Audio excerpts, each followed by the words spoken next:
So guess where I just got back from?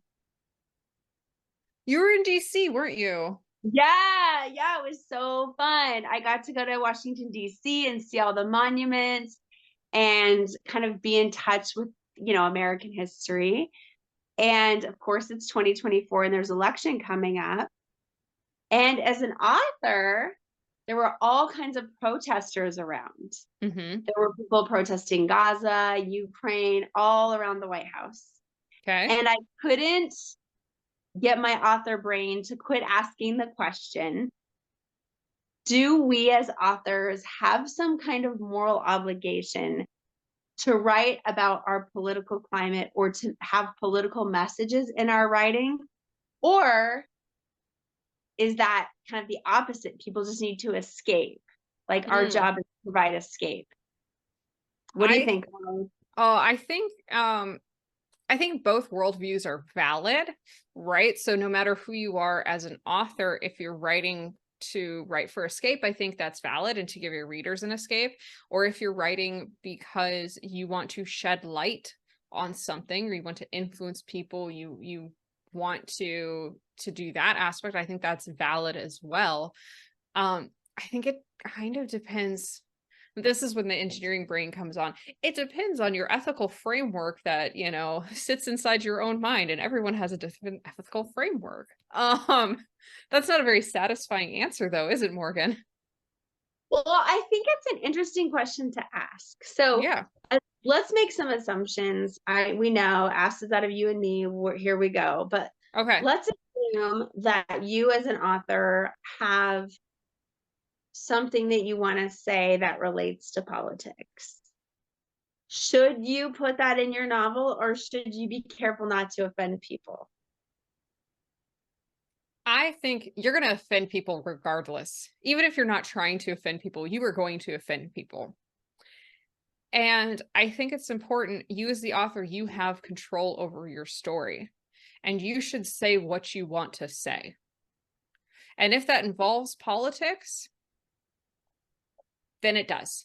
If it doesn't involve politics, your message is a different message, that's fine too. But you should not let, oh, am I going to offend people? Like, no, you have a voice, you have a message. That's what you should say then. Okay. So right here, right now, we are giving you the green light in 2024 to say if you believe in something, even if you offend people, it's more important to be true to your voice and your perspective. And if you get heat, that's part of just what it's like to live in a democracy, or do they need to be careful? I think that is a good point. I think there is a practical element. We can say this as there's a practical safety element. Like, let's be honest, as women, we can say this, depending on what you want to say, you might want to take precautions in terms of like making public what your identity is. Where you live might have an impact. Like your own safety also matters. And the safety of your friends and family matters. So that is something to take into consideration. That is not something you should throw away lightly. I think as creatives, we're always on this razor edge Mm-hmm. between wanting to change and express our ideology. And by change, I mean challenge the status quo and the problems that we see at the macro and micro level. Yeah. And then also being like acutely aware that what we say might be taken wrong or miscommunicated, or that it might bring, people who have opposite opinions, and we might not want that heat. And I think trying to ride that line is such a uniquely individual pursuit. Yeah. And yet I'm so grateful to the people in this world who are willing to take those risks. And if you're a political writer or you add that kind of stuff into your political commentary into your stories and you weave in those deeper messages that you believe in, I'm so grateful to you because I love to read that and I love authors who are willing to make those risks. Yeah. I think there's definitely like uh elements of being careful while you do it. And I think there's also elements of like, depending on what you're going to say, like being respectful isn't the way that I want to say that. That's not quite the right word. Well informed. Let's say it that Yes. way, depending on what you were going to say.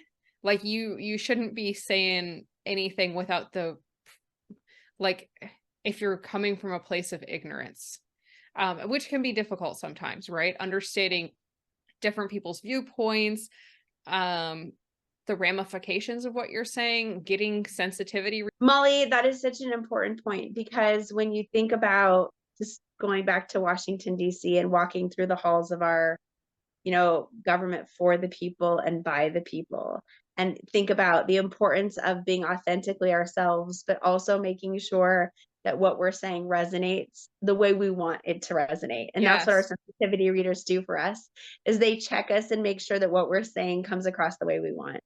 Yeah. But Yeah, you have to honor your voice, but you have to be cognizant of the souls of the people your voice is going to touch and honoring their experiences. And I think some of the best writing is edgy and it's out there and it calls people out and it gets people asking questions.